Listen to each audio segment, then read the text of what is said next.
Alguien amplió un poquito el concepto este de forraje que habíamos conversado y quedó una pregunta suelta, creo, la sesión anterior.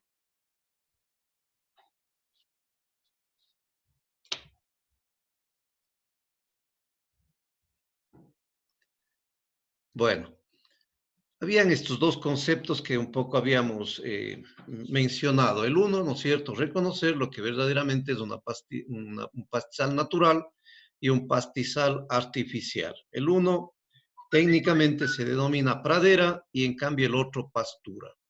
¿Cuáles eran las diferencias? La pradera estaba hecho, como ustedes decían, o tiene una masa vegetal eminentemente compuesta por plantas nativas. Y además de eso, que no tenía una intervención agronómica de ningún tipo para transformar, llamémosle así, ese ecosistema que está presente ahí. Y en cambio, las pasturas artificiales las pasturas artificiales o pastizales artificiales, precisamente ustedes mencionaban que la gran diferencia era precisamente de que ya tenían una intervención agronómica como tal, con todas las actividades y acciones que ustedes muy bien conocen, pues, ¿no es cierto? Y además que ya era bastante transformada, llamémosle así, que ya casi no existían pasturas o plantas nativas, sino más bien ya se utilizaban todo este tipo de pastizales que son ya seleccionados o mejorados y que por lo tanto va a tener un mayor nivel de producción forrajera. Y además de eso, ¿no es cierto? Ya se realizan actividades agronómicas como fertilizaciones, control de malezas, riego, etcétera. Y la parte que un poquito quedamos, ¿no es cierto?, en conversación era precisamente esto de forraje, que decíamos que no es lo mismo que pastizal, no es un sinónimo, sino más bien decíamos que un forraje es una planta mucho más, digamos, el forraje es un concepto mucho más amplio de que un pastizal, porque simplemente el forraje constituye toda parte vegetal que puede consumir el animal que está a su disposición y que además de eso tenía un valor nutritivo. Por eso les poníamos un ejemplo y les preguntaba si la cáscara de naranja podía ser un forraje.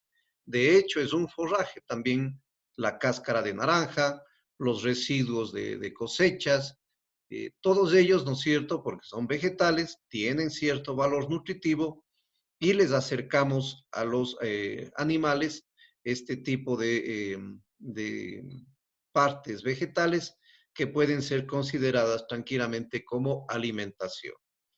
Y decíamos que los mismas plantas, los mismos pastizales pudieran perder esta condición de forraje cuando esos forrajes no están a disponibilidad de los animales, ¿sí? Porque decíamos que tienen que cumplir estas tres condiciones que están mencionadas acá abajo. Uno, que era la aceptabilidad, es decir, que los animales quieran comer, que sea esa planta aceptada, porque ustedes saben que no todas las plantas son aceptadas por los animales, especialmente aquellas que son muy cargadas de taninos o de otras sustancias que no les da palatabilidad. Y tal vez alguien que me recuerde una planta que no consumen los animales.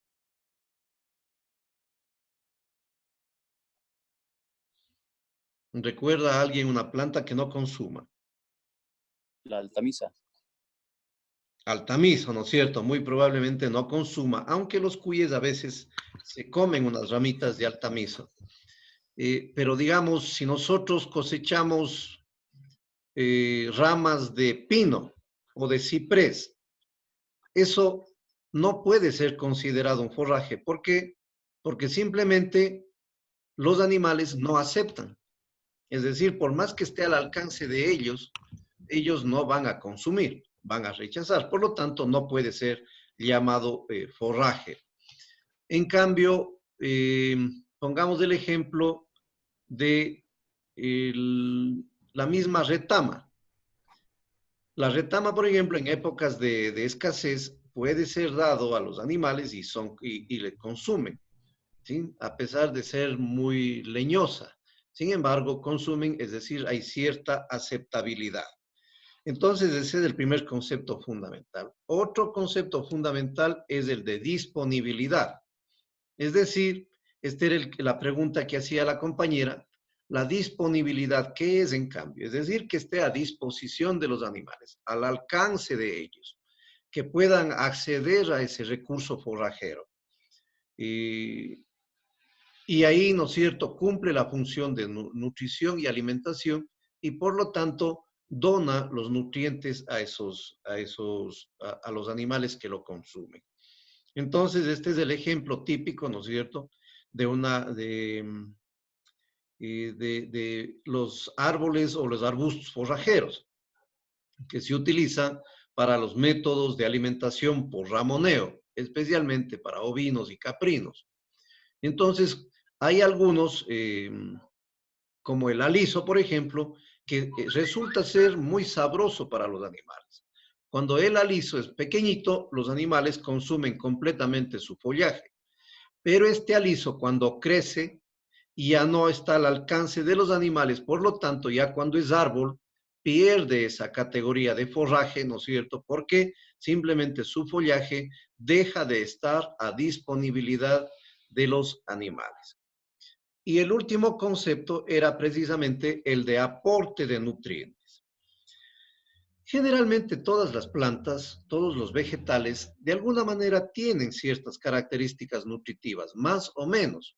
Ahí están los análisis bromatológicos. Las plantas, unas pueden tener mucha proteína, muchos carbohidratos, algunas vitaminas, las que les conocemos vulgarmente como malas hierbas, ¿no es cierto? Mejor dicho, malezas. Tienen gran cantidad, en cambio, de minerales y que aportan precisamente para la nutrición animal. Por lo tanto, ¿no es cierto? Llamémosle así, nosotros podemos tener un tronco de un árbol. Ese puede estar a disponibilidad de los animales, por supuesto, puede estar en el piso. ¿Qué tiene aceptabilidad? Capaz que ya no, pero tampoco va a aportar nutrientes, porque precisamente ya es un elemento bastante lignificado, ¿sí? Entonces, miren ustedes, ¿no es cierto?, estas tres condiciones fundamentales que nosotros podríamos entenderle muy bien para ahora sí llamarle, ¿no es cierto?, llamarle como forraje a todo parte vegetal que puede ser consumida por los animales. Entonces, ahí entra las coles forrajeras, entra la remolacha azucarera, entra los residuos de la industria de los jugos, es decir, ya cuando se extrae la pulpa, queda solamente, llamémosle así, ese bagazo de la industria del aceite, quedan todas estas pastas, ¿no es cierto?, quedan todas estas tortas de oleaginosas. Entonces, miren ustedes que el concepto de forraje es mucho más amplio, ¿sí? Está claro entonces la parte o cómo dilucidar si es que es una planta forrajera o es un forraje como tal o es simplemente un pastizal, ¿sí? Está claro. Sí. Perfecto. Bueno, y aquí hay una clasificación de los forrajes, pues, ¿no es cierto? Entonces, aquí tenemos, miren ustedes, los forrajes verdes, que ustedes típicamente conocen, pues son las gramíneas y las leguminosas. Son los forrajes conservados, que ustedes también mencionaban, y aquí está el ensilaje, el heno, enolaje, rastrojo y los deshidratados artificialmente. ¿Sí? Esta es una clasificación muy simple, llamémosle así, de lo que es un forraje, faltando aquí muy probablemente mencionar todo lo que son los residuos de la industria alimenticia. ¿Sí? ¿Cuáles son las funciones fundamentales de los forrajes? Recordemos también que habíamos mencionado, ¿no es cierto?, que hay dos tipos de raciones. La ración de volumen, que tiene menor concentración de nutrientes por unidad de volumen. Y había las raciones de concentrado, que tiene gran concentración de nutrientes, pero en poco volumen, ¿sí? Entonces, esto es fundamental porque la una y la otra tienen diferentes funciones. Aquí vamos a hablar un poco las funciones de lo que es la ración de volumen, ¿sí? Es decir, aquellas que tienen una cantidad bastante interesante de fibra. Y precisamente porque es fibroso, llamémosle así, necesita el animal mascar mucho más.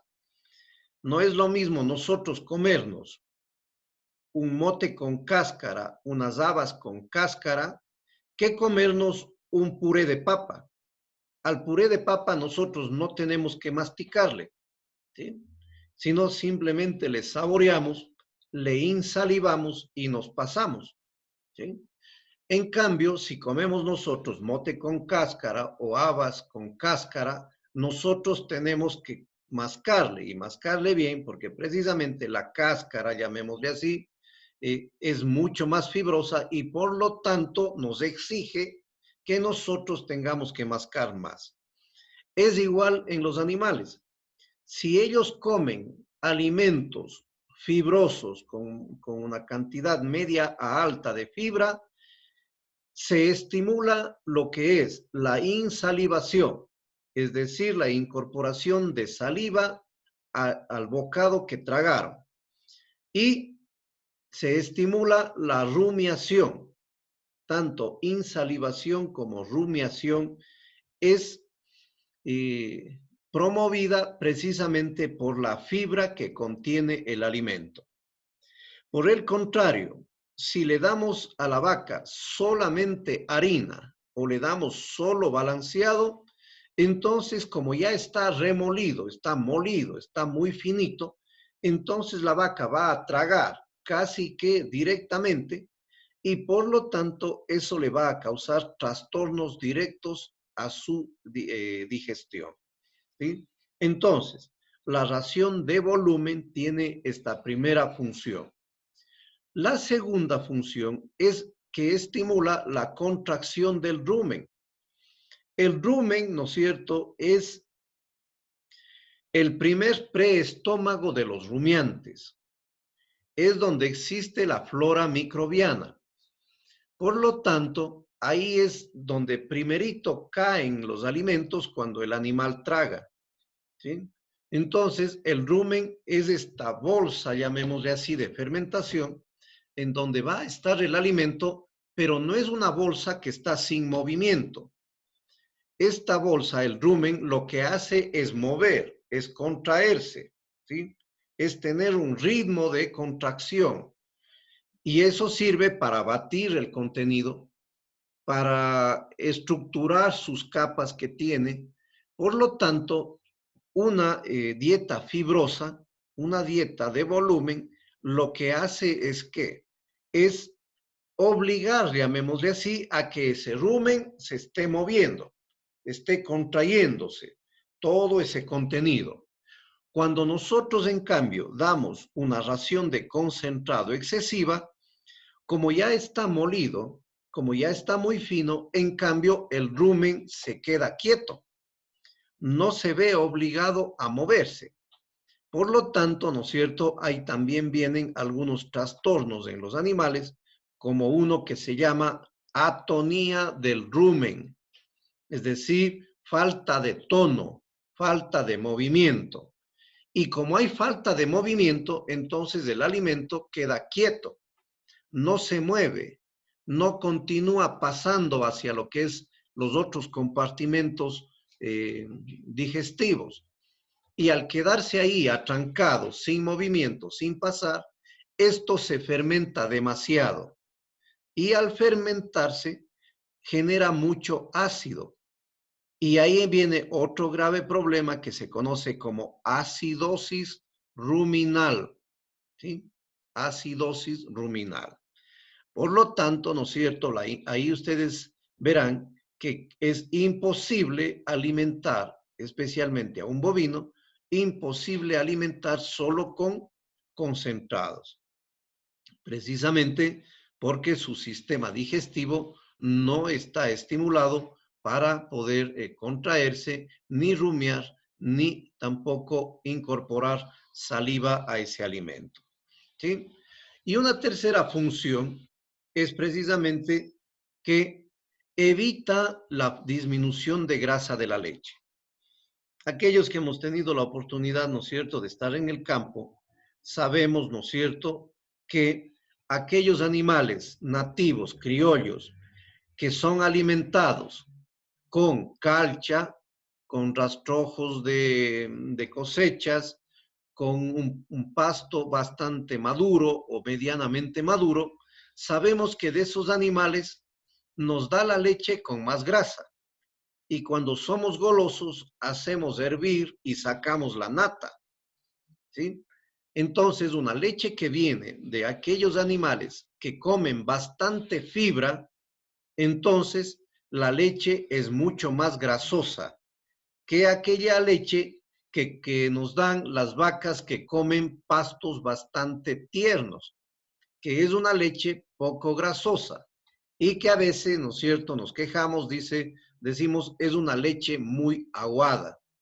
Es precisamente porque manejamos mal este concepto entre ración de volumen y ración de concentrado. ¿Alguna pregunta sobre este tema?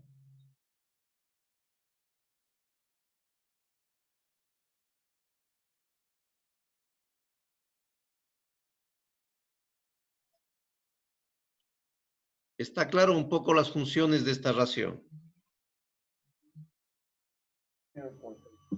Sí, ingeniero. ¿Sí? ¿Alguien tiene alguna experiencia sobre este último punto, por ejemplo, de la disminución de grasa? Alguien que tiene vacas ha visto el cambio que existe en la leche. Eso, por ejemplo, el que nos recibe la leche, claramente nos mide. Cuando él pone el densímetro en la leche, o lo que llaman vulgarmente, dice, le voy a pesar la leche, ¿sí? Cuando ellos nos pesan la leche, ellos precisamente están midiendo la cantidad de sólidos, entre ellos la grasa, que contiene la leche. Y por eso es que a veces en épocas de mucha lluvia nos reclaman y nos dice, oiga, pero usted parece que está poniendo agua porque la leche está muy liviana. En cambio, en leches del comienzo de verano o de verano, en cambio ellos van contentos. ¿Por qué? Porque es una leche pesada. Precisamente porque la dieta que consumen ellos en el inicio de verano y en verano es una dieta que el productor generalmente deja madurar un poquito los pastos o da otros alimentos alternativos, utiliza especialmente la calcha a nuestros criadores tradicionales, aunque ahora ya muy poco se hace también, pero es precisamente por la función que tiene estas raciones de volumen en la dieta de los animales. Doctor, una pregunta. Sí. Inge, disculpe, una consulta. A ver, veamos, primero démosle la palabra a Segundo, ¿ya? Primero las damas, profe, que sí o no, bueno. Bueno, muy bien. Oiga, Inge, ¿y tiene algo que ver con el costo? Por ejemplo, si tiene más sólidos o así, ¿varía el costo o el costo es igual el mismo? Ya. Desgraciadamente, en nuestro país, todavía la leche nos pagan por volumen. Es decir, nos pagan igualito una leche que tenga 3.5% de grasa que una leche que tenga 3.1% de grasa. ¿Sí? Nos pagan igualito. Digo desgraciadamente porque en eso también estamos nosotros rezagados, porque en otros países, en cambio, ya no pagan por volumen, sino pagan por porcentaje de grasa butirosa en la leche. Entonces, por ejemplo, Argentina, Uruguay, a usted no le pagan, dice, le voy a pagar por 500 litros de leche que me entregó. No, allá le dicen, yo le voy a pagar por los kilos de grasa que tiene su leche. ¿Sí? Entonces, ahí resulta un poco más, llamémosle así, un poco más justo el esfuerzo que nosotros podamos hacer desde la nutrición animal.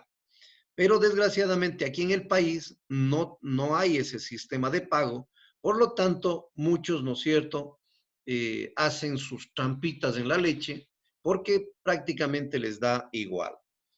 Ahora, aquellos que tienen queserías, entonces ellos siempre buscan leche más pesada porque eso les va a rendir más.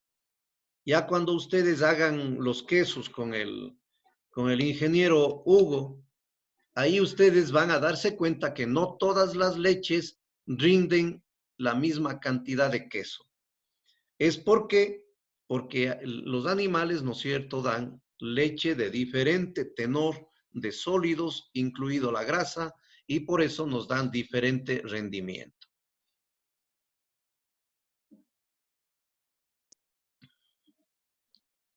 Sí, segundo, usted tenía Gracias, alguna, ya. Segundo, usted tenía, creo que alguna pregunta.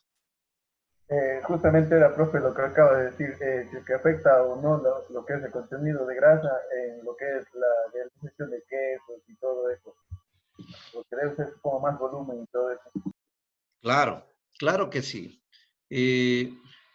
Miren, ustedes, por ejemplo, si hacen queso con una leche entregada o comprada en invierno, es una leche que es, llamémosle así, tiene un tenor de agua más alto. Por lo tanto, ustedes van a tener que utilizar más litros para conseguir un mismo kilo de queso. Y por el contrario, en cambio, con leche de verano, en cambio, ustedes van a tener un mejor rendimiento, es decir, van a tener que utilizar menos leche para conseguir el mismo kilo de leche. Ahora, esto es manejable. Yo estratégicamente yo puedo utilizar o puedo manejar, llamemos la nutrición, porque yo puedo incorporar más fibra a la dieta de esos animales siempre y cuando a mí me reconozcan o me convenga a mí entregar leche pesada.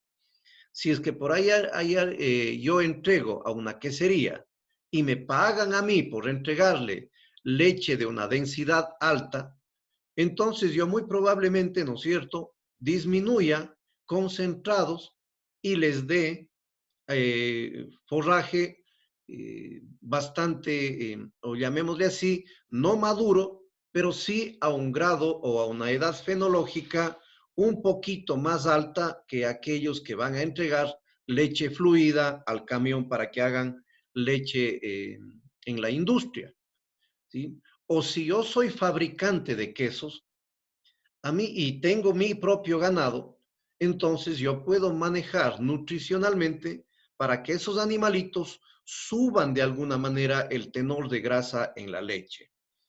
Ahora, indudable que también es un factor genético, es decir, depende de los animales. Ya cuando veamos bovinotecnia, vamos a ver que no todas las razas genéticamente están predispuestas a darnos el mismo tenor de grasa, ¿sí? Si ustedes comparan una leche de un animal criollo, ¿sí?, es una leche siempre más grasosa comparada con una de las vacas que tenemos en Irquis o tenemos en cualquiera de esas granjas, ¿sí?, que son vacas que son de una raza Holstein, mejoradas. Ellas, en cambio, están seleccionadas para dar volumen de leche, es decir, para dar gran cantidad de leche a costa de un menor tenor de grasa, ¿sí? Entonces, también es un factor genético. Es nutricional, pero también genético.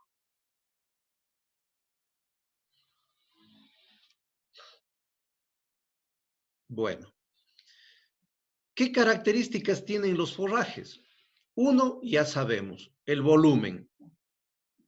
Siempre estos, ¿no es cierto?, al ser forrajes, van a tener mucho volumen y un reducido contenido de nutrientes, llamémosle así, por unidad de volumen, ¿sí? Es decir, no es lo mismo dar 2 kilos de forraje que dar 2 kilos de balanceado. De hecho, el balanceado va a tener los nutrientes más concentrados. Y en esos mismos 2 kilos, en cambio, el forraje no es que no tiene nutrientes, pero la cantidad de nutrientes no es lo mismo que cuando estamos hablando de concentrado, ¿ya? Y esto es importante, ¿por qué?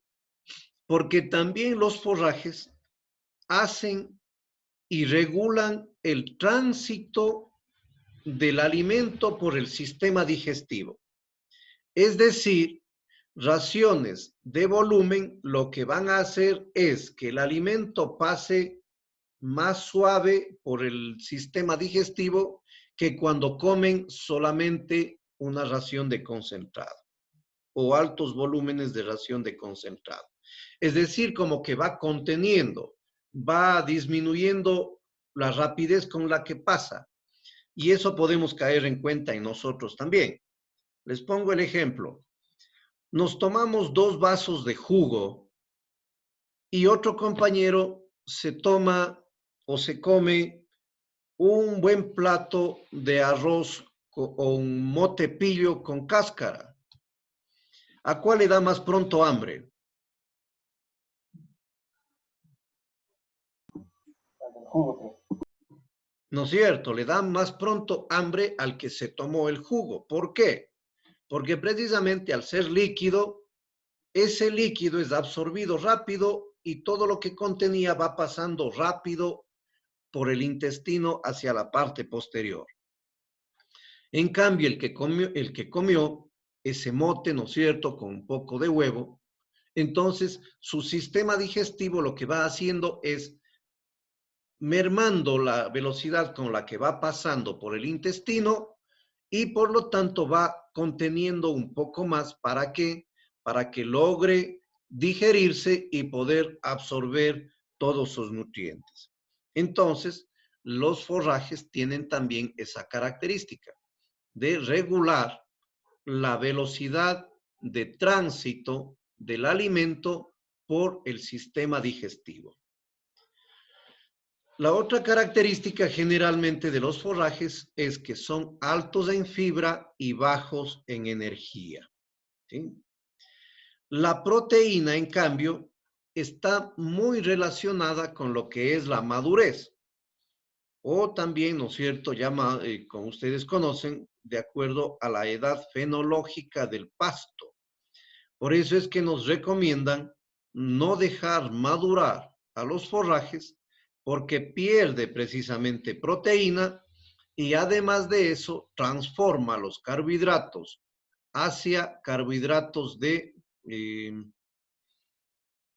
háganme acuerdo, hacia carbohidratos no son ni simples de almacenamiento. ¿Cuál era la otra categoría? ¿Cuál es? Son los carbohidratos de estructura o los carbohidratos estructurales, ¿sí?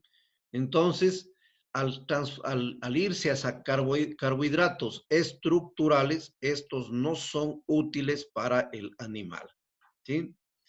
Además de eso, contiene minerales y también vitaminas, ¿sí? Es decir, en esa parte no tenemos mayor problema porque no pierde mucho los tenores minerales y vitamínicos cuando alcanzan mayores estados de madurez. Pero sí, lo crítico es los 2 que estoy marcando, lo que es la fibra y lo que es la proteína. Porque si se altera, en un caso la proteína pierde o el tenor de proteína disminuye en una planta madura y en cambio la energía lo que pasa es que se van más hacia los carbohidratos estructurales, ¿sí? Y aquí ustedes me pueden ayudar muy bien porque ya estudiaron pastos, ¿no es cierto? Entonces, ¿cómo influye el estado de madurez de los forrajes en el aspecto nutricional. Uno, ¿no es cierto?, es esto, precisamente la madurez, ¿cierto? Ya un poco medio hablamos en la lámina anterior, el hecho de que se lignifican mientras vaya madurando o vaya avanzando en la edad fenológica, entonces se lignifican esos carbohidratos y por lo tanto ya no disminuyen su utilidad. Luego de eso tenemos que ver los factores ambientales. Ahí ustedes han observado cómo se comportan las plantas en invierno y en verano. Eso ya es fisiológico, fisiología vegetal. ¿Qué sucede? ¿Quién me puede comentar? ¿Qué ha visto?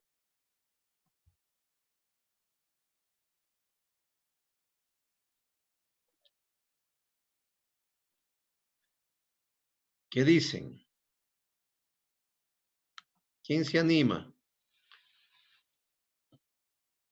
Edison.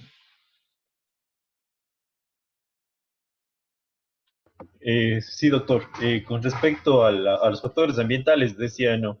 Sí, Pues bueno, yo creo que es bastante fundamental porque obviamente en la parte del forraje, pues tenemos que tener una consideración bastante clara con respecto a algunos parámetros, por ejemplo, ya sea el clima, la topografía, la infraestructura, por ejemplo, la cantidad nutritiva que tiene cada uno de sus forrajes, eh, tal vez, por ejemplo, la rentabilidad económica que tienen para poder tener, ya sea un manejo de un forraje, un a pastoreo, por ejemplo.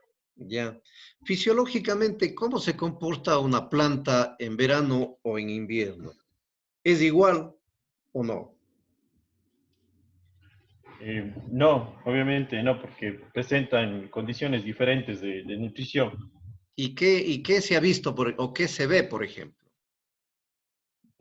Por ejemplo, cuando uno considera, obviamente, la época de estiaje, en la parte de verano, obviamente baja, por ejemplo, la parte nutricional, y es por eso que muchas personas optan por manejar en invierno pasto para almacenamiento, pero obviamente baja la parte de composición del forraje. Ya. Vamos a ver, Lisset, usted ha observado el comportamiento de una planta, hablando fisiológicamente, verán que ustedes ya estudiaron fisiología vegetal. Hablando fisiológicamente, ¿se comporta igualito una planta en verano que en invierno o no? Esa es la pregunta. No, no, profe. Ya, ¿qué hemos visto? ¿O qué se observa? ¿O qué hemos leído? O sea, ¿cómo reacciona la planta? O sea, si está en verano, tal vez, eh, no sé, depende de la planta, se desarrolla mejor. Si está en invierno, no sé, la capacidad de guardar los nutrientes, algo así. Ya. Una pregunta más concreta. ¿Qué pasa con la floración, por ejemplo? Mm, depende de la planta, ¿no? O sea, si la planta es de verano, cuando va a florecer, va a estar mejor, no sé, en mejores condiciones, algo así. Mm. Silvana, ¿qué pasa con la floración, por ejemplo?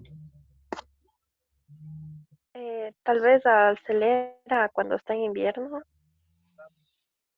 Y acelera la floración cuando está en invierno. Tal vez, no. Ya. ¿Qué dices? Doctor, ¿no sería, por ejemplo, al contrario? O sea, por ejemplo, cuando es verano, se acelera la maduración, obviamente por la temperatura, por la condición ambiental, donde hay más evapotranspiración, entonces se acelera la maduración de las plantas. En cambio, en el invierno es un poco más demorado la fenología. Perfecto, Elizabeth. Ese es, ¿no es cierto?, uno de los comportamientos que cambia. Si ustedes ven, las plantas de verano se quedan pequeñitas y ya están con flor. Especialmente eso notamos en aquellas que tienen espiga, pues, ¿no es cierto? Por ejemplo, los reygrases o las plantas o las poas. Y Y llega el verano y estas plantitas como que aceleran precisamente, ¿no es cierto?, el proceso de elongación y brotan, no sé si es el término correcto, o dejan, bueno, si es que me equivoco, me corrigen, brota rápidamente la espiga, ¿sí? Y pequeñitas y ya están ellas con flor. En cambio, en épocas de invierno, ustedes ven que la talla precisamente de las plantas, de los pastizales, que es lo que más hemos visto, que los pastizales, ¿no es cierto?, tardan un poco más en su floración, ¿sí? Por lo tanto, miren, ese es un factor medioambiental que por los que está afectado los pastizales y los forrajes, ¿sí?, en temperatura. Con la radiación, en cambio, ¿qué dicen ustedes? Verán que toda esta es fisiología vegetal. La radiación, las horas luz, la luminosidad, ¿tiene que ver o no tiene que ver con, con los contenidos celulares de un vegetal? Sí, profe, por el ATP que hace la planta. Ya, ¿no es cierto? Entonces, miren, también, ¿no es cierto? A mayor radiación o menor radiación, también nosotros podemos, o de hecho no podemos manejar eso, pero sí nosotros sabemos que los pastos y los forrajes totales que responden a un ecosistema con mayor o menor radiación pueden variar. Por eso es que los forrajes, un mismo ryegrass sembrado en altura, que un ryegrass sembrado y ya un poco en clima templado, no tienen la misma composición bromatológica, ¿sí? Y mucho más, ¿no es cierto?, en la disponibilidad de agua, porque aquí las plantitas, ¿no es cierto?, conservan más o menos agua.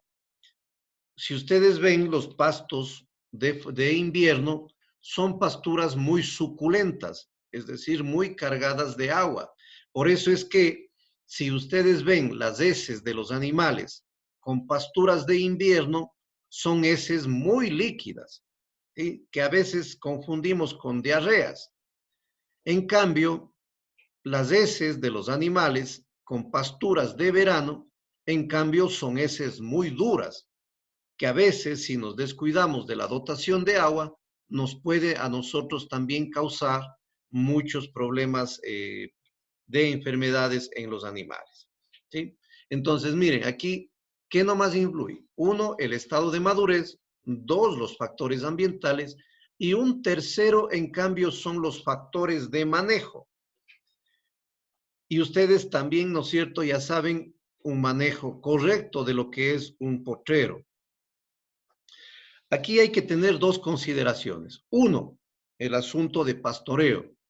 ¿Cómo yo organizo el pastoreo en ese potrero? ¿Será un pastoreo continuo o será un voicing modificado o será un voicing tradicional? ¿Sí? Entonces, de acuerdo a cómo yo ejecute ese pastoreo, se me va o no va a verse afectado los niveles nutricionales del forraje. Asimismo, ¿no es cierto?, la selectividad. ¿Qué significa la selectividad? Es que los animales no comen por comer todas las plantas o la masa vegetal que está en un potrero. Ellos también son selectivos. Cualquier animal, lo primero que va a comer son los brotes más tiernos o las partes vegetales más suculentas, y luego, si le falta, va a ir consumiendo aquellas plantas más maduras o aquellas que sean menos palatables, y ustedes eso han de haber visto claramente. Los animales, si ponemos en un potrero en donde existe ryegrass con trébol, ellos van primerito a comer el trébol, porque es una planta más palatable, más rica, les atrae más, ¿sí? Y luego comienzan a consumir lo que es las gramíneas. Y si ustedes han de ver, han de haber visto que cuando dejamos todavía ahí a los animales, al último ellos comen lo que es la lengua de vaca o el gula que le llaman comúnmente, ¿sí? Entonces miren que los animales tienen ese proceso de selectividad. Y eso tiene que ver muchísimo, ¿no es cierto?, con la estructura de la composición botánica de ese potrero. Por eso es que tenemos que cuidar mucho eso. Ya cuando vemos que existe una predominancia de gramíneas o existe una predominancia de mala hierba, precisamente estamos afectando porque ese potrero no va a ser lo productivo que nosotros deseamos, precisamente por la selectividad de los animales. Entonces, ahí tenemos que cuidar una composición botánica adecuada de todo lo que son los potreros compuestos por plantas forrajeras, ¿sí? Entonces, miren ustedes esos 3 conceptos que ustedes también tienen que manejarle cuando estemos nosotros hablando de la crianza de animales a pastoreo, ¿sí? Porque si no, vamos a afectar mucho. ¿Alguna pregunta hasta ahí?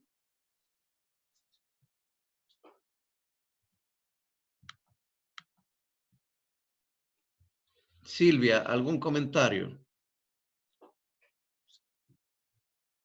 No, doctor, por mí, bueno, bueno, para mí esto es un poco mucho más conocido debido a que ya tuvimos algunas materias de esto. Ya, bueno, entonces, algún concepto sobre estos temas que hemos tratado. Bueno, que los forrajes deben tener estas 3 características, lo que es la palatabilidad, la aceptabilidad por el animal y la otra, no recuerdo cuál era. Bueno, que debe tener todo este tipo de aspectos para que el forraje sea, se puede decir, como excelente para el ganado. Ya. ¿Qué tipos de pastoreo le han mencionado? ¿Perdón? ¿Qué tipos de pastoreo le han mencionado, por ejemplo? El continuo, el que es el rotacional. En esos 2 más o menos hemos aprendido en lo que es la materia de pastos. Ya. ¿Y el voicing?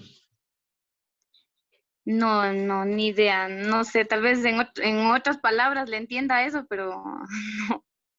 Ya. Vale la pena que se relacionen con ese. Se llama el sistema voicing modificado, ¿sí? Entonces, ese es un sistema actual. La clasificación que usted dice, sí, se maneja, ¿no es cierto?, el rotativo y el continuo. Pero actualmente se maneja muchísimo el voicing y el voicing modificado. Entonces, también relaciónense un poquito con ese, ¿sí? Yasmín, ¿qué dice usted? Que yo tengo una duda. Ya. Ya, Inge, ¿qué tan bueno es el llantén en lo que son mezclas forrajeras o qué tan palatable es para los animales o tal vez no lo usan? Ya, el llantén. El llantén es, digamos, tradicionalmente se le ha considerado como una maleza, ¿sí? Pero es consumible. El animal le acepta. Y ustedes saben, ¿no es cierto?, que desde la composición botánica de los potreros, uno precisamente debe recomendar la existencia de este tipo de plantas, porque como les decía, estas, si bien no tienen mucha proteína, no tienen energía, pero en cambio tienen la gran capacidad de ser altamente dotadas de minerales. Por lo tanto, la maleza como tal es mala en un potrero cuando ya está en exceso. Pero si nosotros tenemos un 5% de malezas en un potrero, es completamente aceptable y yo diría hasta recomendable, porque son las que más proveen minerales a los animales. El llantén, sí, el llantén puede ser utilizado, si bien no como forraje o como pastura pura, pero un porcentaje tranquilamente es consumido por los animales. Ahora, claro que ustedes botánicamente saben, ¿no es cierto?, que existe dos tipos de llantenes.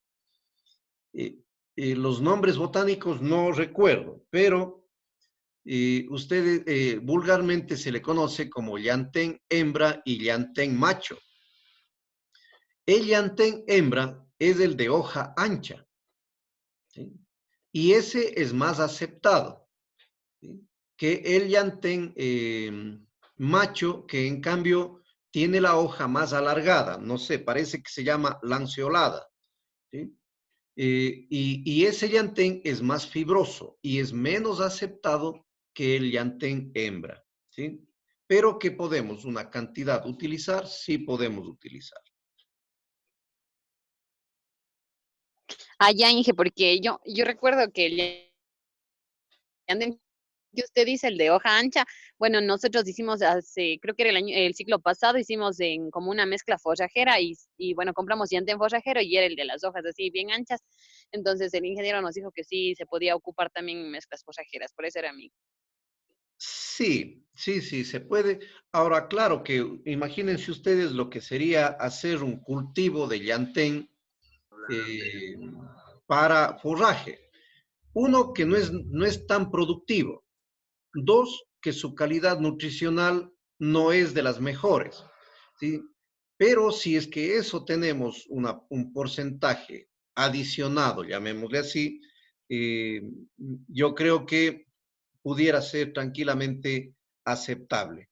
Pero personalmente yo no recomendaría, por ejemplo, que tenga un alto porcentaje en la composición botánica de un forraje que tenga llantén, por su calidad nutricional que tiene.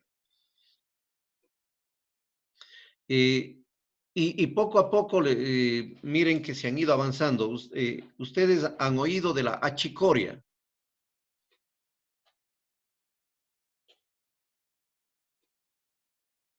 No, doctor, ¿qué es? ¿no? Ya. Es una planta, sí, muy parecida a lo que es el diente de león, ¿sí? Ese sí le conocen. La achicoria es el diente de león mejorado, llamémosle así. Y ahora, con la selección, ¿no es cierto? Y con la mejora eh, genética que ha tenido, la achicoria se ha vuelto un pasto también para los animales, ¿sí? Es decir, ya hay cultivos puros de achicoria para dotar de forraje a los animales. Entonces, son plantas, ¿no es cierto?, que van poco a poco introduciéndose de acuerdo a la mejora, porque tenemos que en un potrero igual considerar la productividad como tal de ese potrero. Yo puedo sembrar llantén, pero si no es un llantén mejorado, un llantén forrajero, entonces simplemente la productividad por hectárea de ese espacio no me va a convenir para mí en lo absoluto, ¿sí? Pudiendo tener otras alternativas más específicas de forrajes ya altamente seleccionados y productivos que económicamente me van a ser mucho más rentables.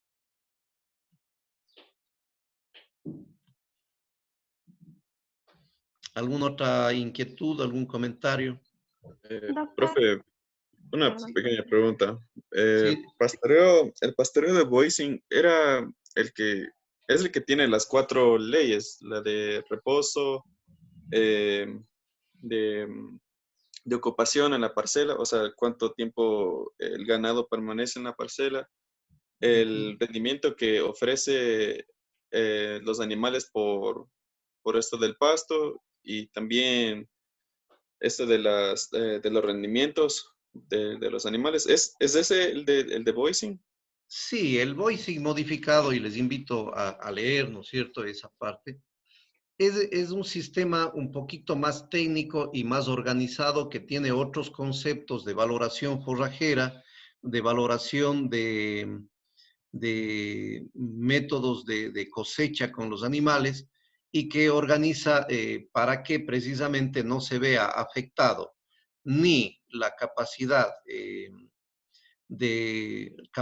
receptiva del potrero, ni tampoco se vea afectado lo que es la composición botánica del potrero.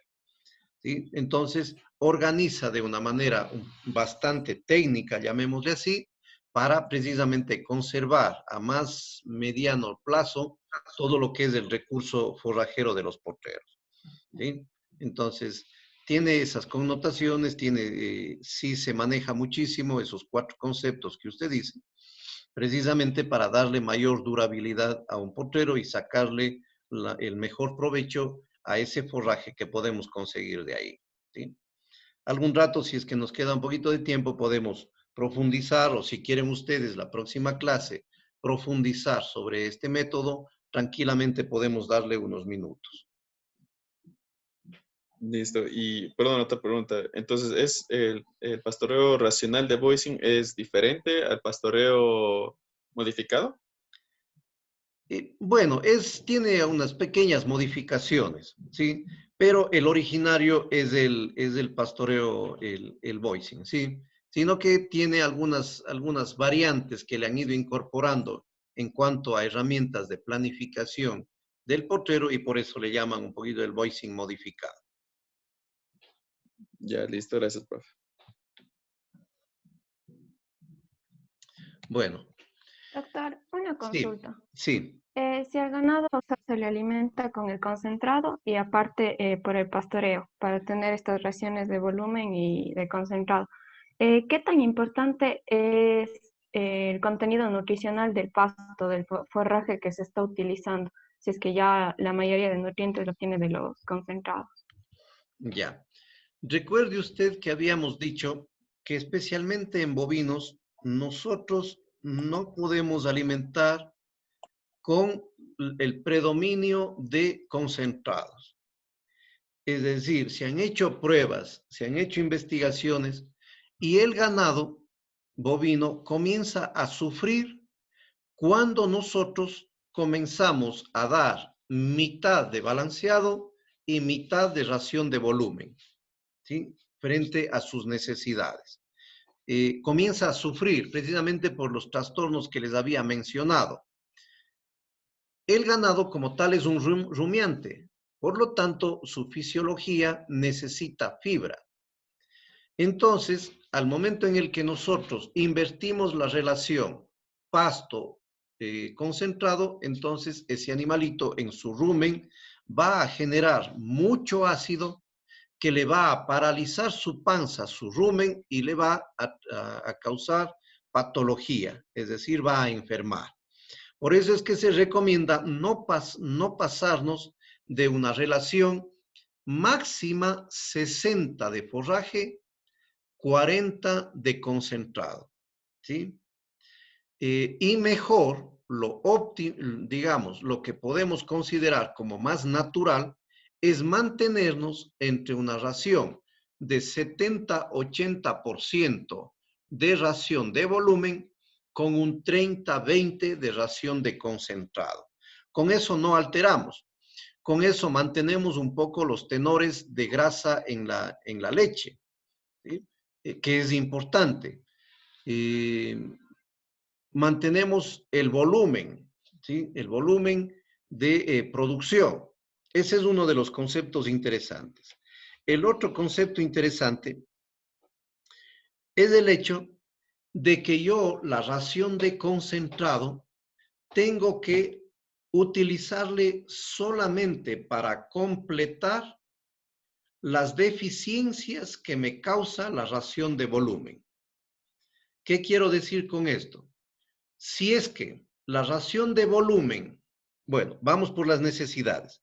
Digamos, pongamos números. Si la necesidad de la vaca son 30 gramos, ¿sí? 30 gramos de proteína total, eso es lo que necesita diariamente una vaca.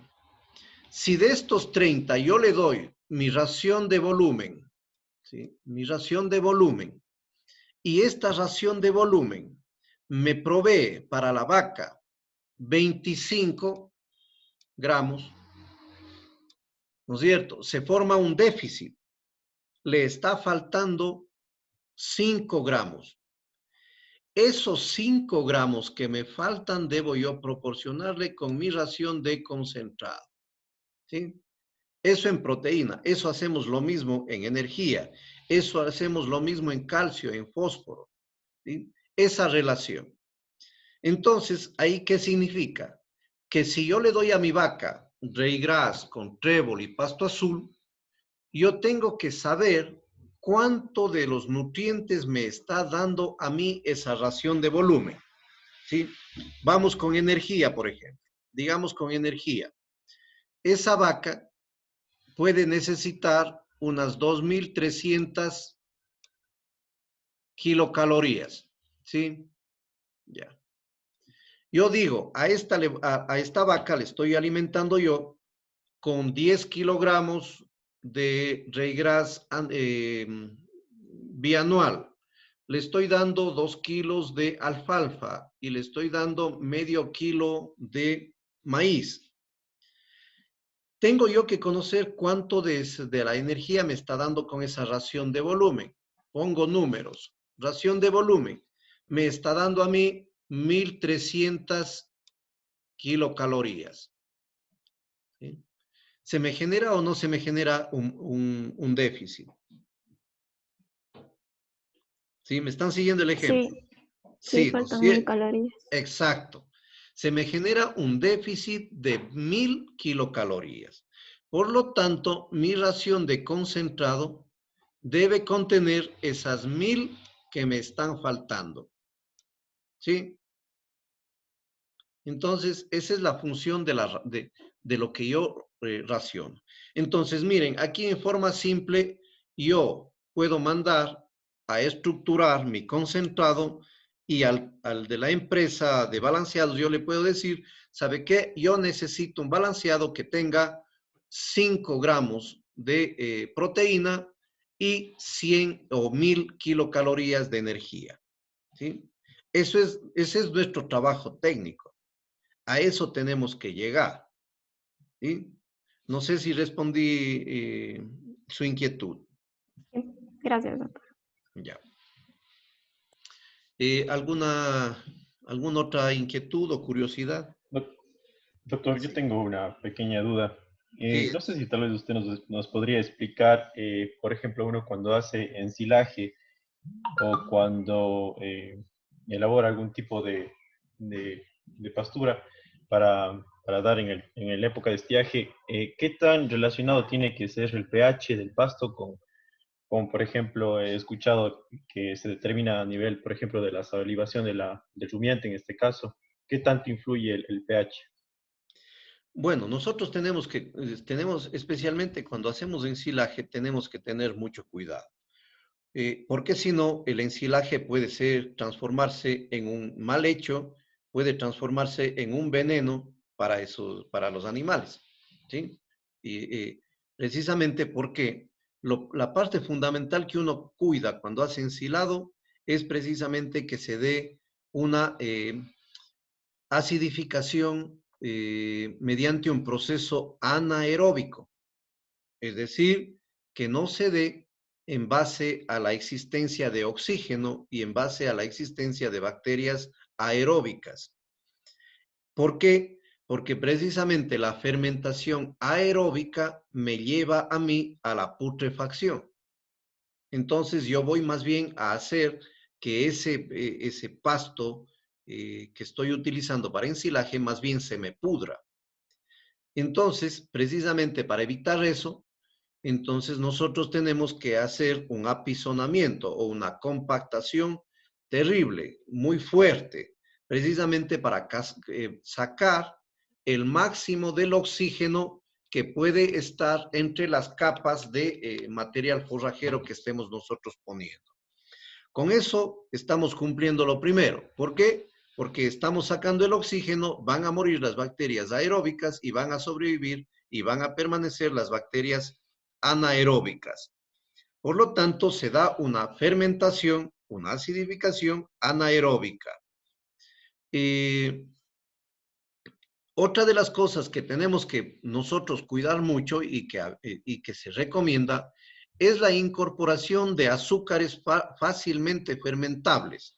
Y por eso que a veces se recomienda, ¿no es cierto?, la incorporación de cierta cantidad de melaza diluida.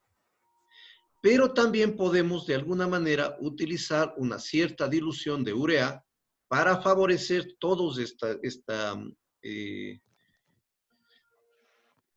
transformación, llamémosle así, que va a sufrir en base a los azúcares que puede tener. Indudable que la urea tiene la función de incorporar sustancias amoniacales que van a ser precursores de proteína en el animal. Y en cambio, la melaza va a dotar de azúcares fácilmente fermentables que van a bajar bastante la acidez, ¿no es cierto?, en el ensilado, y nosotros vamos a ir, en base a eso, también a controlar la existencia de bacterias que son indeseables para el proceso de ensilaje. Ahora, una de las cosas que nosotros tenemos que controlar para sacar un ensilaje de calidad es precisamente el pH. No recuerdo exactamente el pH en el cual puede estar, si no mal recuerdo, debe estar entre 4 y 4.5. Creo que por ahí tiene que ir, o es el pH para considerar un ensilaje de calidad.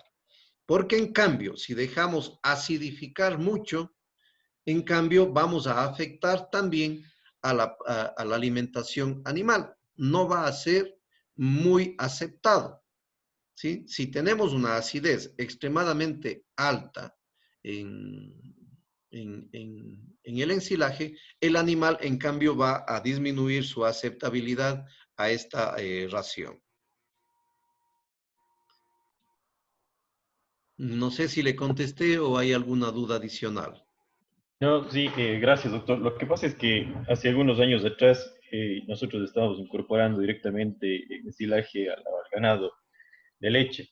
Y pues me imagino que en el tema de las raciones que se estaba dando en ese momento, nosotros teníamos problemas de patas en el ganado y pues bueno, el técnico en ese año, con la valoración que ellos hicieron, pues decían que el problema de patas es directamente por el pH que se está trabajando en el ensilaje, entonces por eso era la duda. Sí, pero salvo que haya sido una cuestión muy, muy grave. Ahí pueden haber dos cosas. Uno, que puede haber la existencia de crecimiento de mohos, ¿sí? Y los mohos, ¿no es cierto?, afectan a la salud del animal y muy probablemente puede afectar junto con alta acidez del rumen, puede afectar con un proceso que se llama laminitis. ¿Y por qué se llama laminitis? Precisamente porque afecta la lámina de la pata, ¿sí? Y comienzan los animalitos a reblandecerse el casco y comienzan a cojear, comienzan con claudicaciones. Muy probablemente pueda ser una de las causas que pudieron predisponer a la presencia de ese trastorno. No sé, los animalitos comenzaron a cojear. Sí, justamente después de algún tiempo que se incluyó esa alimentación, comenzaron a tener algunos problemas de patas. Ya. ¿Y el casco se les reblandecía o no? ¿O solamente cojeaban? Solamente cojeaban nomás. Ya. Puede ser una de las causas, sin querer decir que eso sea, pero puede ser una de las causas por las cuales comenzaron con problemas de esa naturaleza, ¿sí? El ensilaje. Gracias, doctor. Bueno, en esta lámina que les he puesto aquí es la parte gráfica, ¿no es cierto?, de qué sucede y por qué nosotros tenemos que saber la edad a la cual tenemos que dar los pastizales. Miren ustedes, en esta primera parte, ¿sí?, en la izquierda, tenemos el comportamiento de lo que es la fibra detergente neutro, la proteína cruda, y también tenemos la energía, ¿sí? El comportamiento de estos, ¿no es cierto? Y ustedes ya saben más los estados vegetativos de una leguminosa, precisamente tenemos el vegetativo temprano, el vegetativo tardío, la floración temprana, la floración media y la plena floración, ¿sí? Tenemos acá abajo esos estados. Eso saben más ustedes, ¿sí? Si ustedes ven el contenido, ¿qué sucede con la energía? La energía es esta, ¿sí? ¿No es cierto? Disminuye. ¿Qué quiere decir? Que tenemos en un vegetativo temprano, cuando la planta, ¿no es cierto?, está en estado tierno, llamémosle así, tenemos alta cantidad de energía, ¿sí? Y en este caso está en energía neta de lactación, megacalorías. Pero según cómo va madurando la planta, la energía va disminuyendo, ¿sí? Luego tenemos esto, el plomo claro. En cambio, esta es la fibra detergente neutra. Esto. ¿Se acuerdan qué medía la fibra detergente neutra? ¿Se acuerdan cuando hablábamos de energías?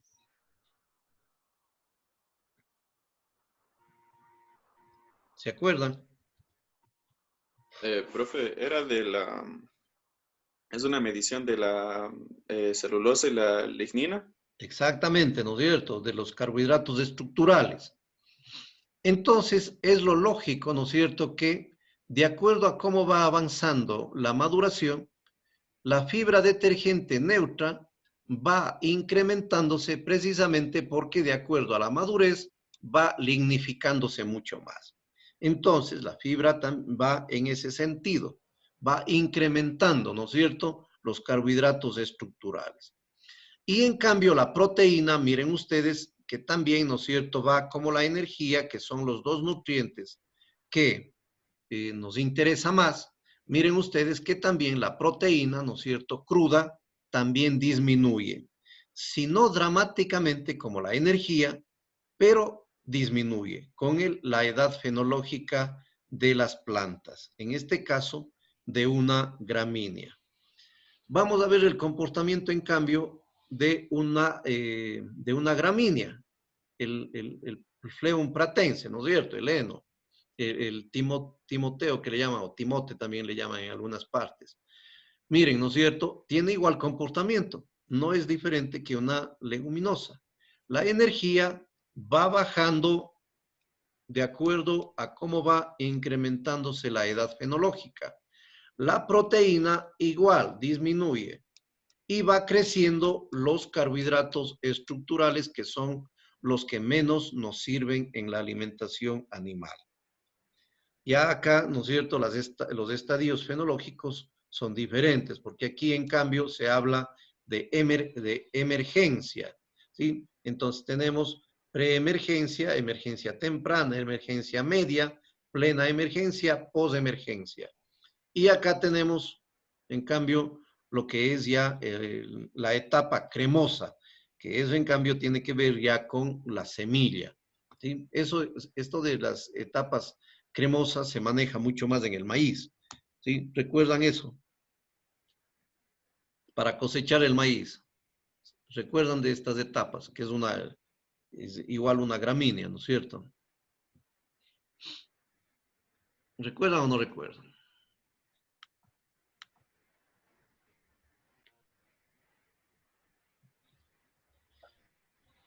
¿Recuerdan los estadios de cosecha del maíz? Esto es interesante incluso desde el punto de vista de ensilaje, preparación de ensilaje de maíz, que es el que más se intenta utilizar. ¿Recuerdan o no?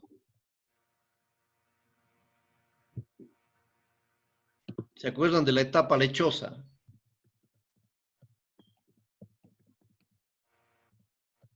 Semilechosa.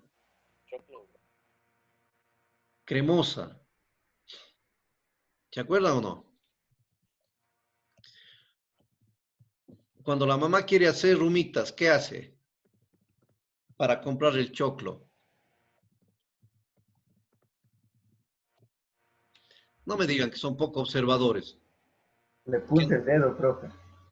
¿Le qué? decía que le punta con el dedo. Ya. ¿Y qué ve ahí?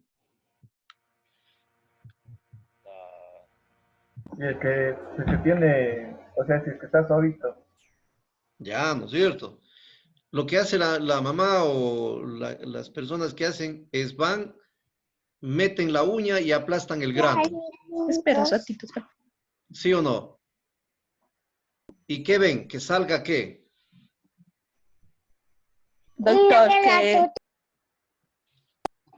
Doctor, que tiene que salir como una leche. Eso, ¿no es cierto? Incluso a veces hasta nos molestan porque aplastan el grano y nos hacen saltar a la cara. ¿Sí? Eso, por ejemplo, está probando, ¿ah? Y así se prueba el estado de madurez del maíz, ¿sí? Para cosechar. Entonces, miren, ahí están viendo, lo que está exigiendo es que tenga el maíz una etapa, que esté en etapa lechosa, porque eso le conviene para hacer su preparado. Ese, por ejemplo, no es el mejor estadio para el silaje de maíz. Es muy lechoso, ¿sí? Entonces, para cuando hacemos ensilaje tenemos que tener una etapa semilechosa. Es decir, cuando aplastemos y no salte la leche, sino más bien quede hecho como una pasta. Ese es el momento adecuado para hacer precisamente el ensilaje con maíz forrajero. Y luego sí, ya cuando queremos hacer maíz, por eso es que no cosechan muy temprano el maíz, porque precisamente dejan que pierda mucho esta humedad que tiene y ya estamos en una etapa ya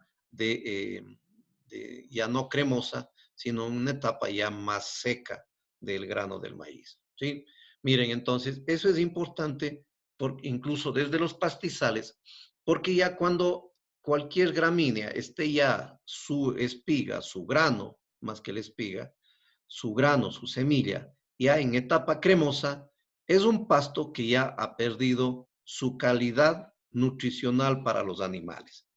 De ahí la recomendación, ¿no es cierto?, que nos dan, muy probablemente analizado o no analizado esto, pero por eso nos dicen no deje madurar mucho el pasto. Dele cuando tenga unos 20 centímetros. Pero ahí nosotros ya con estos conceptos podemos hacer más técnicamente la recomendación de consumo de los diferentes forrajes. ¿Alguna pregunta?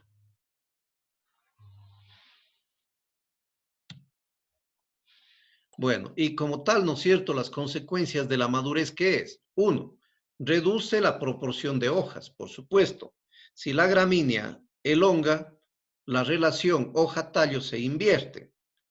Recuerden que la relación hoja-tallo es mayor en las plantas de menor edad que en esta misma relación en las plantas maduras. De hecho, elonga el tallo y por lo tanto esa relación disminuye, ¿sí?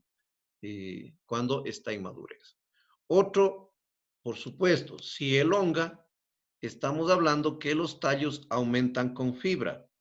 Y si aumentan con fibra, quiere decir que los carbohidratos se transformaron más en carbohidratos estructurales.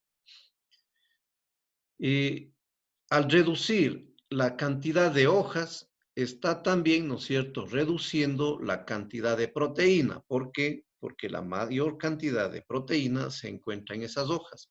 Y por lo tanto, ¿no es cierto?, esta relación decíamos y la proporción de hojas disminuye. Y luego de eso, lo que habíamos dicho, reduce energía precisamente porque va hacia la conformación de lignina para darle estructura a la planta, para prepararle para la floración y por lo tanto la calidad nutricional disminuye drásticamente. ¿Sí? Y miren aquí este gráfico es mucho más importante porque está relacionado con, en cambio, la digestibilidad. Aquí tenemos asimismo el crecimiento vegetativo de primera flor y acá ya tenemos formación de semillas. ¿Sí? Miren cómo va la digestibilidad. ¿Qué quiere decir? Que cuando un pasto que está aquí en este estado, que es muy tiernito, que es altamente nutritivo, ¿sí? Pero ¿qué pasa? Que su digestibilidad es casi total. Es decir, no se desperdicia nada. Ustedes dirán, bueno, entonces démosles en el brote inicial. Si es que es así, les damos el brote inicial y tenemos la mayor cantidad de nutrientes.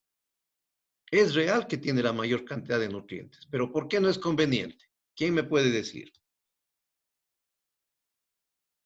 Entonces, una sería porque estamos dañando la pastura y otra porque no estuvieran aprovechando el máximo de lo que puede rendir en su pasto.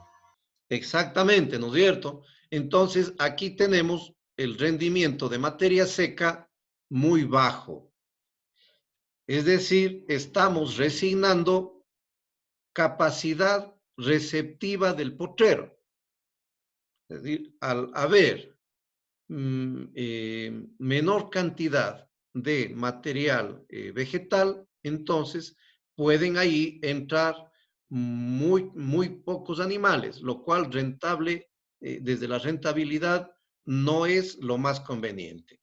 Por eso es que vamos resignando, ¿no es cierto? Calidad nutricional, pero vamos ganando rendimiento de materia seca, ¿sí? Miren ustedes cómo va, ¿no es cierto? ¿Sí? Subiendo. Pero se va agrandando esta parte negra, ¿sí? Se va haciendo más ancha. ¿Por qué? ¿Quién me explica?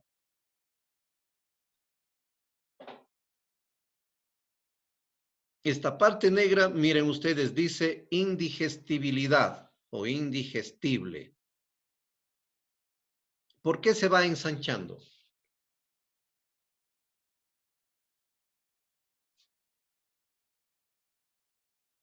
Si notan que se hace más ancho, miren, ¿sí? Donde les voy marcando, ¿sí? Va haciéndose más ancho. ¿Por qué?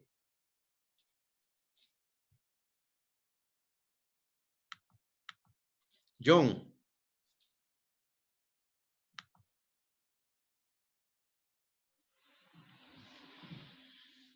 John Flores.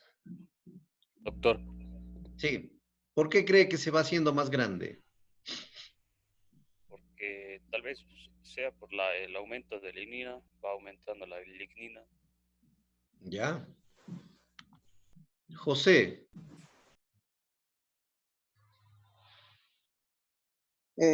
Buenas tardes, profe. Lo que yo podría decir es que somos cuando la planta empieza ya a formar, como se dice ahí, las semillas, va perdiendo nutrientes en la planta, lo cual ya no sería tan recomendable para el ganado o para los animales. Y también Ya. se vuelve más, se forma estructuras más lignificadas, lo cual sería casi un poco más trabajoso digerir al animal, lo que podría decir. Perfecto, ¿no es cierto? Precisamente miren ustedes que acá abajo, como la planta es muy tiernita, muy suculenta, entonces todo se digiere, ¿sí? Pero es poquito, nos produce muy poco, el rendimiento del potrero es muy bajo, no nos conviene. Entonces, aquí cada vez que va creciendo o va avanzando en edad la planta, simplemente va ganando carbohidratos de estructura. Lo que dice el compañero, va haciéndose más fibrosa, va ganando más hacia la lignina. Por lo tanto, va haciéndose más indigestible. Pero aquí nosotros llegamos, ¿no es cierto?, a este punto, en donde más o menos ni se resigna capacidad receptiva del potrero, ni se resigna totalmente lo que es la parte nutricional o la calidad nutricional de la planta. Ese es precisamente nuestro rol, de encontrar ese punto en las pasturas, perdón, en donde tengamos una capacidad de carga del potrero adecuada y un nivel nutricional aceptable. No vamos a poder llegar a un óptimo de decir altamente nutritivo y altamente productivo. Ese nivel no existe, ¿sí? Porque la digestibilidad es inversamente proporcional a la madurez de una planta. Es decir, a mayor madurez, menor digestibilidad. Esa es una relación inversa o indirecta, como queramos llamarle, ¿sí? Entonces, miren ustedes, ¿no es cierto?, que aquí, en este caso, cuando está el primer estadio de flor, por eso quizás que a ustedes les hayan recomendado también, en las gramíneas, cuando dice, está lanzando la espiga, ese es el momento adecuado, ¿sí? Entonces, ese momento adecuado es precisamente este punto en donde tenemos una aceptable carga animal o capacidad de carga del potrero con una cantidad adecuada de nutrientes. Si nos vamos más allá, pues vamos a tener mayor capacidad de carga, pero mayor indigestibilidad. Por eso es que no nos conviene hacer madurar los potreros. Ahora, ustedes ahí dirán, bueno, pero y eso está bien cuando tenga yo las condiciones climáticas adecuadas o cuando tenga riego o cuando tenga todo controlado. Sí, nuestro productor tradicional maneja muy bien esto. Y maneja muy bien porque maneja lo que es invierno y verano. Cuando es invierno, él sabe que las pasturas tiernas le son más útiles y que le producen más. Por eso él, sabiendo, ¿no es cierto?, que elonga la planta en invierno rápidamente, él disminuye su etapa de cosecha, ¿sí? ¿Y qué hace? Al tener pastura, resigna un poco lo que es rendimiento, pero mejora rendimiento en esta línea, pero mejora calidad nutricional del forraje. Porque sabe que la hierba de invierno le viene rápido, por la misma humedad, le viene más rápido. Pero en verano, ¿qué dice? No, si yo doy tierno, simplemente me quedo sin forraje. Y si me quedo sin forraje, las vacas se me flaquean, no se preñan, no me producen. Por lo tanto, ¿no es cierto? ¿Él qué dice? Él dice, como me falta forraje y mi urgencia en este momento de verano es sostener a la vaca, ¿sí? Por lo tanto, él dice, resigno calidad nutricional y me paso del primer estadio de floración, me paso un poquito hacia la madurez, pero sé que esa pastura me va a durar un poco más, ¿sí? Entonces, con esa lógica se maneja nuestro productor. O sea, no es que él no sabe. Intuitivamente, él sabe esto que nosotros estamos estudiando ya mucho más técnicamente.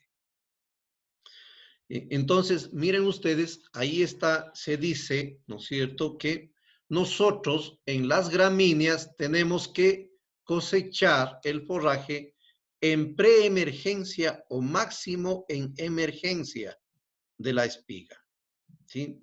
Y en las leguminosas, en cambio, nosotros no debemos pasarnos de botones medianos a maduros. Es decir, no debemos dejar que se abra la flor, ¿sí? Sino tiene que estar esa pastura en botones medianos o máximo botón maduro, ¿sí?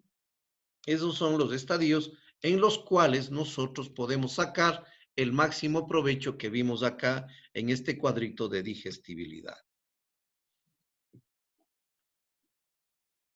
¿Sí? ¿Alguna pregunta? ¿Está claro este concepto?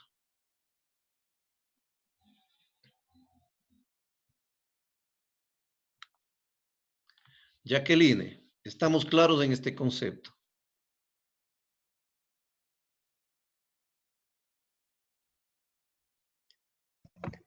Sí, profe. ¿Sí? Bueno, Walter.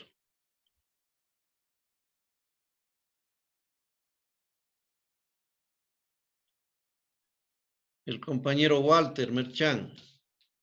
Sí, profe, todo está entendido. ¿Sí? Bueno, Sí. perfecto. Simplemente para reportarnos.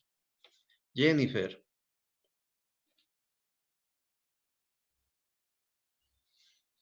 La compañera Belecela.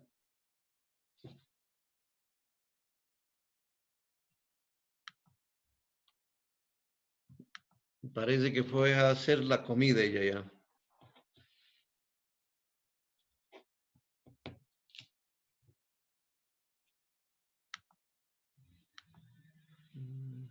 John. Sí, profe, todo bien. Todo bien, perfecto. Bueno.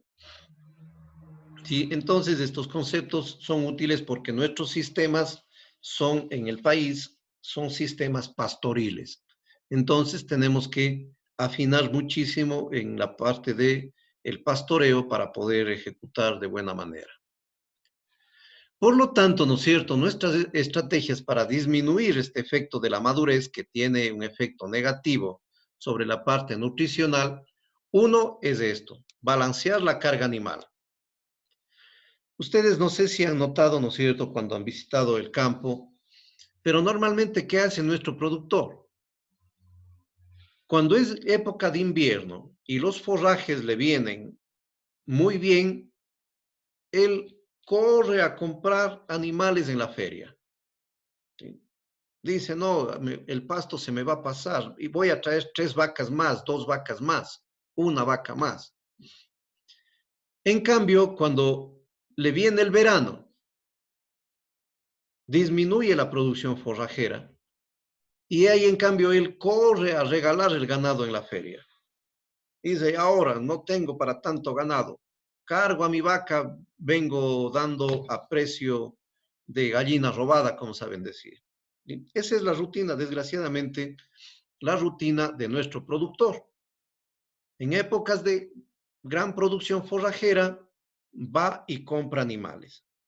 En épocas de escasez de forraje, va y vende sus animales. Y muchas de las veces a bajo precio.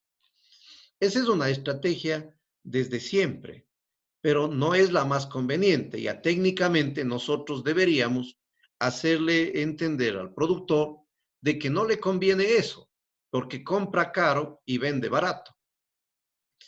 Por lo tanto, nosotros tendríamos que estabilizar la carga animal de las fincas productoras de leche. ¿Sí? ¿Qué significa estabilizar la carga animal?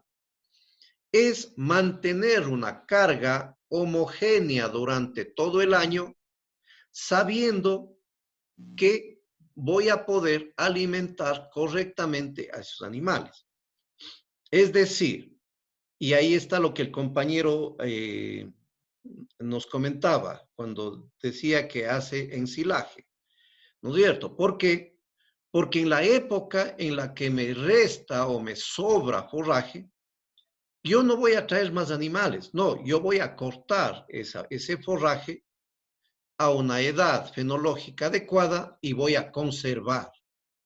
Porque sé que en el año se me va a formar un bache forrajero. Es decir, me va a aportar en otra época esa hierba que a mí me sobra en otra época. Eso significa estabilizar el hato, no mover el número de animales. ¿Sí? El bache forrajero, ¿no es cierto? Ustedes entenderán, es así. Acá abajo están los meses del año, pero la producción forrajera no es así durante todo el año. La producción forrajera, ¿no es cierto?, es así, tiene esta curva. ¿Sí? ¿Esto qué significa en esta parte baja? Me significa que aquí voy a tener yo baja producción de forraje y por lo tanto yo voy a tener un déficit de forraje para mis animales. Entonces yo tengo que estabilizar un poco esto. Con mis reservas forrajeras, sea heno, sea silaje, sea enolaje, sea amonificación de rastrojos, cualquiera de esas formas, yo tengo que cubrir este bache de aquí. ¿Sí? Tengo que cubrir ese bache. que se me haga lo menos drástico posible y que sea más o menos así, ¿sí? Y eso se hace con reservas forrajeras. Por lo tanto, uno de los principios fundamentales dentro del manejo de pastoreo es esto de estabilizar la carga animal para balancear y evitarme esos baches forrajeros que se dan en nuestras épocas. Otra de las cosas es precisamente la siembra de mezclas, ¿sí? De gramíneas y leguminosas. Ustedes saben que unas de ellas son más resistentes a la sequía, otras menos resistentes a la sequía, ¿sí? Que hay especies que también resisten más la sequía, más la helada, más el pisoteo, más la humedad que otras, ¿sí? Y eso es una parte que creo que ustedes tienen que complementar y que me van a ayudar para la siguiente clase, ¿sí? No todas las plantas forrajeras tienen la misma capacidad de soportar los diferentes traumas que sufren. Por ejemplo, si yo hago pisotear pasto azul y hago pisotear un ryegrass anual, ¿cuál resiste más?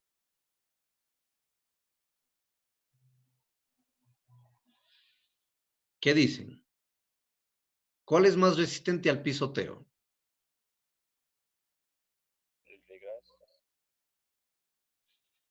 Bueno, ahí la opinión primera del ryegrass. ¿Qué dicen? Pasto azul. Bueno, vamos a un tercero. Tenemos 1-1 todavía. Un tercero, ¿qué dicen? ¿El ryegrass o el pasto azul? Ryegrass. Pasto azul. Bueno, tenemos otro empate, 2-2. Uno que desempate. Ryegrass. Bueno, lamentablemente perdieron. Ninguno. El pasto azul es más resistente al pisoteo. Es decir, soporta más el pisoteo de los animales. Es más tosco, es más duro, ¿sí? Entonces, las mezclas, ¿no es cierto?, tienen precisamente esa connotación más técnica que quizás no les han comentado. Quizás les han dicho siempre, mezclen gramíneas y leguminosas porque así vamos a equilibrar la calidad nutricional de los potreros. Sí, ¿no es cierto? Siempre les han dicho así. ¿O no? Daniela. Doctor. ¿Sí? Sí, profe. Ya. Pero la mezcla no tiene solo esa función. La mezcla tiene también la función de darle durabilidad al potrero, porque no podemos nosotros estar renovando cada rato, eso es hasta plata, es mucho dinero, es antieconómico. Por lo tanto, me van a ayudar ustedes investigando esto, ¿sí? Hay tablitas en donde precisamente dicen ryegrass anual y acá arriba le dicen pisoteo, le dicen resistencia a la humedad, resistencia a las heladas, y así varios ítems. Entonces, aquí le ponen una valoración, ya sea en números o en cruces. Entonces, les dice al pisoteo, más o menos. A la helada, más. A la humedad, más o menos. ¿Sí? Le ponen acá pasto azul. Le ponen al pisoteo, más. A la helada, más. A la humedad, más o menos. ¿Sí? Les ponen quicuyo, al pisoteo, más. A la helada, menos. A la humedad, más o menos, ¿sí? Entonces, tienen esas tablitas que a nosotros nos ayudan precisamente para hacer una buena mezcla forrajera y conformar potreros adecuados para las condiciones.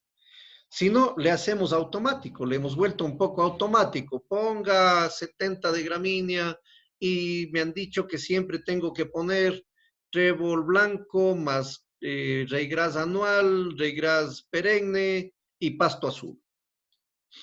Pero ¿qué razón tienen de poner? Porque yo les pudiera decir, ¿y por qué no ponen Olcus lanatus más ryegrass y más semilla de alfalfa? ¿O por qué no le ponen ryegrass anual, ryegrass perenne más alfalfa? ¿Cuál sería la razón? ¿Y por qué no podemos conformar mezclas de esa naturaleza? ¿Por qué nos han vendido la idea en nuestra cabeza de que siempre tiene que estar ryegrass anual, ryegrass perenne, pasto azul y trébol blanco? ¿Cuál es la razón agronómica? ¿Cuál es la razón técnica? ¿Sí? Entonces me van a ayudar investigando esto, porque quisiera saber, junto con ustedes, qué características tienen esos pastos, ¿sí? Los sinnúmero de pastos que tenemos nosotros para poder conformar potreros, ¿sí? ¿Está claro un poquito la tarea para la próxima? Sí, doctor. Hecho, ya. Y luego tenemos la conservación de forrajes, ¿no es cierto? Que les decía, podemos utilizar cualquiera de ellas, enolaje, ensilaje. A ver, Segundo está alzando la mano, dice. Bueno, ¿qué pasa, Segundo? Doctor, verá, a mí me pasó una cosa. Yo estaba intentando hacer una mezcla forrajera con bracharias y con lo que es maní forrajero en el oriente. Maní forrajero. Sí. Ya. ¿Verdad? Y, o sea, intentamos sembrar un porcentaje mayor de bracharias para, digamos, mantener esa relación ya de lo que estábamos diciendo. Y Ya. lo que pasa es que el trébol ha sido bien invasor y empezaron como a formarse, digamos, como islas así, solo en un lado solo bracharias, en otro lado solo trébol. Y no sé, a lo mejor también sería que se tome en cuenta lo que es las características así, o sea, qué tan invasoras son y todo eso. Ya. ¿Era trébol o maní forrajero? Maní forrajero. Ya, ya. El maní forrajero es un forraje bastante invasivo, eso es indudable. Tiene comportamiento más o menos como todas las trifoliadas, ¿sí? Y si no controlamos, se nos va de las manos. A pesar de ello, que tiene la ventaja de ser un poquito más, llamémosle así, un poco mejor en proteína, pero molesta muchísimo cuando ya invade. Este maní forrajero se utiliza muchísimo para hacer lo que se llama bancos de proteína, ¿sí? Es decir, cultivos con alta concentración proteica que tenemos que cosecharle de diferente forma para proveer a los animales. Indudable que cuando yo quiero hacer una mezcla forrajera óptima, yo tengo, y ustedes más que nosotros, ¿no es cierto?, tienen la obligación de conocer las características del comportamiento del cultivo. Si, por ejemplo, si no conocemos cómo se comporta el quicuyo, nos invade y mata completamente a las otras especies, a los reygrases, precisamente porque no conocemos. En este caso, muy probablemente nos faltó conocer un poquito más sobre el comportamiento del cultivo de maní forrajero y por eso se nos fue de las manos. O al no conocer, nos equivocamos un poco en la relación que tenía la semilla de los dos, de braquiaria y maní. Muy probablemente yo tenía que poner un porcentaje mucho menor de semilla de maní forrajero para que precisamente no me invada tan rápidamente y se me transforme en un problema. Entonces, indudable que ustedes como especialistas de la parte vegetal tienen que saber mucho de las características. Uno, características de soporte físico que tienen las que les estoy pidiendo, pero también tienen que saber muchísimo sobre el comportamiento del cultivo frente a la siembra, ¿sí? Entonces, indudable que por ahí pudo haber alguna situación. Es por eso que en toda siembra o en toda propuesta de mezcla forrajera, nosotros tenemos que manejar el porcentaje de semilla o incluso ustedes que ya son más especialistas deberían manejar el número de semillas por metro cuadrado que tenemos que utilizar, ¿sí? Generalmente a nosotros nos han dicho, ponga 5% de trébol, ponga 40% o 45% de ryegrass de este, ponga 30% de este otro. Ahora lo más técnico es hablar de número de semillas por metro cuadrado, ¿sí? Para yo poder ejecutar una formación correcta de potreros. ¿Sí? Entonces es un concepto que se maneja, no es muy nuevo, ya algunos años se viene manejando y que también un poco deberían ustedes incorporar con más elementos de juicio, ¿sí? No sé si contesté segundo. Sí, profe, ya se me quedó claro ya. Gracias. Bueno. Y por último, para terminar, ¿no es cierto? Tenemos que alimentar los animales por lotes. Y a esto tenemos que afinar, ¿por qué? ¿No es cierto? Porque decíamos que no todas las categorías de animales tienen los mismos requerimientos. Es decir, una vaca lechera que esté dando 20 litros no necesita los mismos nutrientes que una vaca que esté dando 5 litros. O no es lo mismo dar de comer o las necesidades nutricionales no son las mismas de una vaca que esté dando leche con una vacona que esté recién preñada. Por lo tanto, nosotros tenemos que aprender a hacer lotes de animales homogéneos que tengan más o menos las mismas características nutricionales para poder alimentar correctamente. Yo a mis vaconas no les puedo poner en un potrero de altísima calidad. ¿Por qué? Porque esas vaconas se me van a engrasar mucho, se me van a engordar mucho y van a tener problemas el momento en el cual yo quiera preñarles. En cambio, si yo tengo el rejo de ganado que está produciendo 20 litros, a esos animales yo tengo que ponerles en un potrero de altísima calidad porque este grupo de vacas productoras están precisamente requiriendo alta cantidad de nutrientes, ¿sí? Entonces, ese es otro de los principios con los cuales yo puedo manejarme y utilizar o ser coherente con lo que es los efectos negativos de la madurez de las plantas y en general de los vegetales. ¿Sí? ¿Alguna pregunta?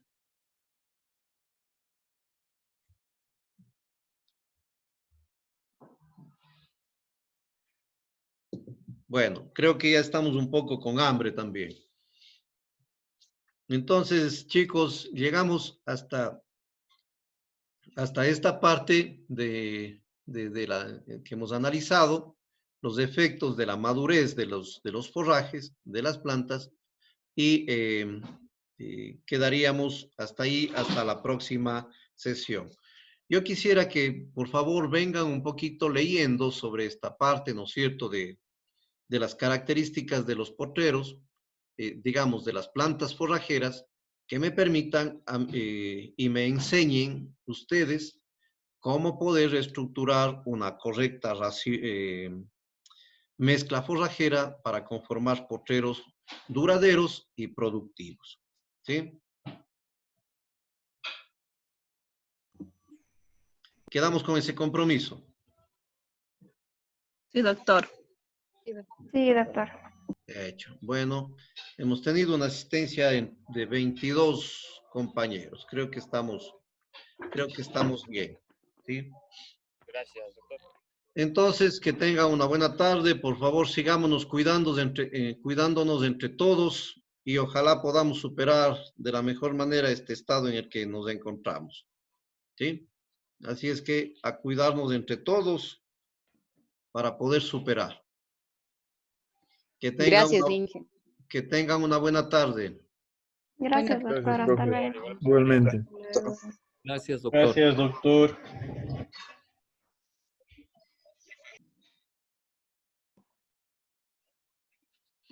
Me olvidaba, jóvenes, antes de, todavía creo que está un buen número, me olvidaba, por favor, la próxima clase vamos a intentar una pequeña evaluación, a ver cómo hemos ido leyendo y preparándonos sobre lo que hemos tratado hasta aquí en estrategias para disminuir efectos de la madurez. Aquellos que ya se fueron, creo que fueron unos 3 compañeros, por favor, tratar de comunicarles. ¿Tu evaluación es por el virtual mismo? Sí, así mismo. Ya, gracias. Ya, doctor. Ya, doctor. Muy amable, gracias. Gracias, doctor. Gracias, profe. Bueno, hasta la próxima. Amable.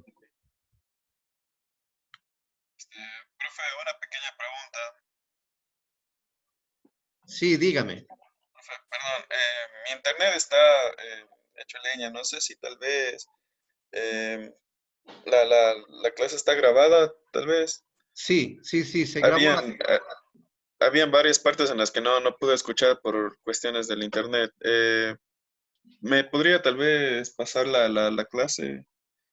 Sí, voy a cargar la clase, el video, y si no el video, el audio al e-virtual.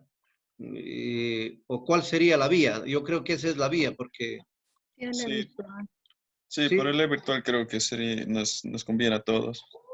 Ya, hecho. Entonces yo voy a preocuparme de cargar la clase en el e-virtual para que tengan acceso.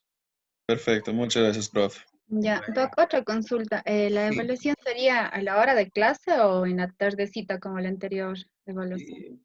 Bueno, yo quisiera que ustedes un poco me digan, con un grupo, no de agronomía, pero sí de veterinaria, tuve problema por utilizar un horario un poco más asequible para todos. Pensé yo así, pero ellos me solicitaron que haga en el tiempo de la conferencia mismo.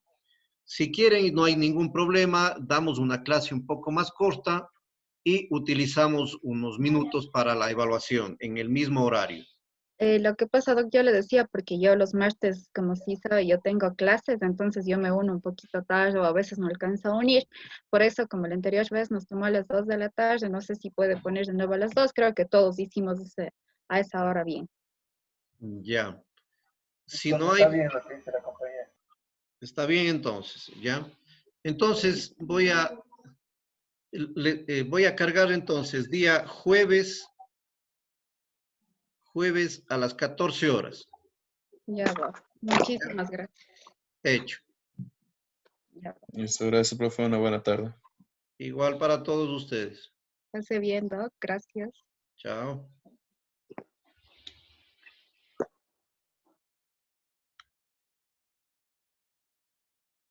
Doctor.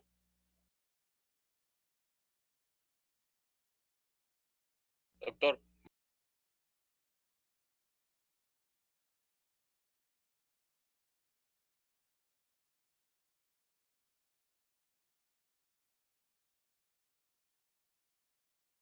Andrés, sí, dígame, Sí, ¿tiene alguna ahora pregunta? sí le escucho. Ya. Sí, acerca de del deber es una consulta. Tenemos que decirle vía clase virtual. Ya, a ver, eso me olvidé. A ver, que le hagan yo no sé si un Excel o un Word. Y voy a cargar una tarea también al aula virtual para que me remitan por ahí. ¿Sí? Y luego comentamos en el aula. Por favor, me da pasando la voz en ese sentido. Profe, disculpe, de unas cuantas mezclas sería o no importa el número.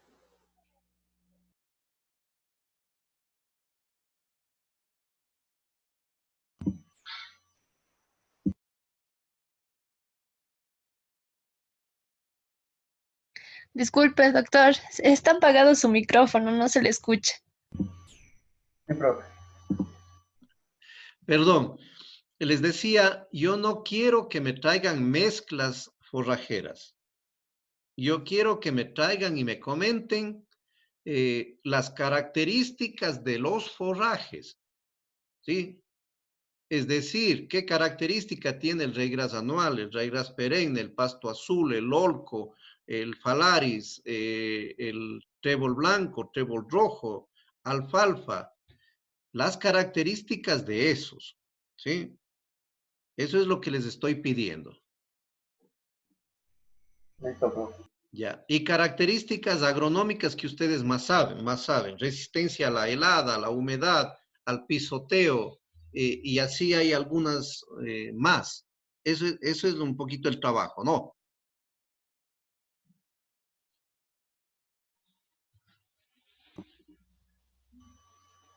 Listo, profe. Hecho. Ya pues, que estén bien.